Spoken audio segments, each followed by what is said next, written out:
రైతు స్వరాజ్యం YouTube channel వీక్షిస్తున్న ప్రేక్షకులందరికీ స్వాగతం సుస్వాగతం. చాలా మంది ఫార్మర్స్ అడిగే డౌట్ ఏంటంటే అసలు మహాగనిలో ఏ వెరైటీ ఎంచుకోవాలి, బెస్ట్ వెరైటీ ఏంటని చాలా మంది అడుగుతున్నారు. ఈ రోజు మనం అసలు మహాగని రకాలు ఎన్ని రకాలుగా ఉంటాయి, ఏ జాతులు ఉంటాయి, ఆ యొక్క జాతుల పేర్లు ఏంటి, అందులో బెస్ట్ ఏంటనేది ఈ రోజు మనం తెలుసుకుందాం. సాధారణ నామం వచ్చేసి మహాగని, ఇండియన్ మహాగని, చైనా మహాగని, అమెరికా మహాగని, ఆఫ్రికన్ మహాగని, హాండ్యురాన్ మహాగని. శాస్త్రీయ నామం స్వెటేనియా మాక్రోఫిల్లా. దీంట్లో స్వెటేనియాలో ప్రధానమైన జాతులు 3 రకాలుగా ఉన్నాయి.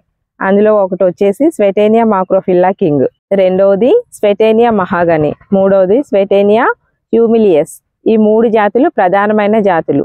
ప్రస్తుతం పైన 3 రకాల్లో ఎక్కువగా స్వెటేనియా మాక్రోఫిల్లాను మన భారతదేశంలో ఎక్కువగా రైతులు సాగు చేస్తున్నారు. దానికి కారణం ఏంటంటే ప్రపంచవ్యాప్తంగా దాని డిమాండ్ కారణంగా మన్నిక, రంగు, తేలికగా ఉంటూ దృఢత్వాన్ని కలిగి ఉండడం మొదలైన కారణాల వల్ల మన భారతదేశంలో కేరళ, కర్ణాటక, మహారాష్ట్ర, గుజరాత్, ఆంధ్రప్రదేశ్, తెలంగాణ తదితర ప్రాంతాల్లో కొన్ని వేల హెక్టార్లో ఈ యొక్క మహాగనిని సాగు చేస్తున్నారు.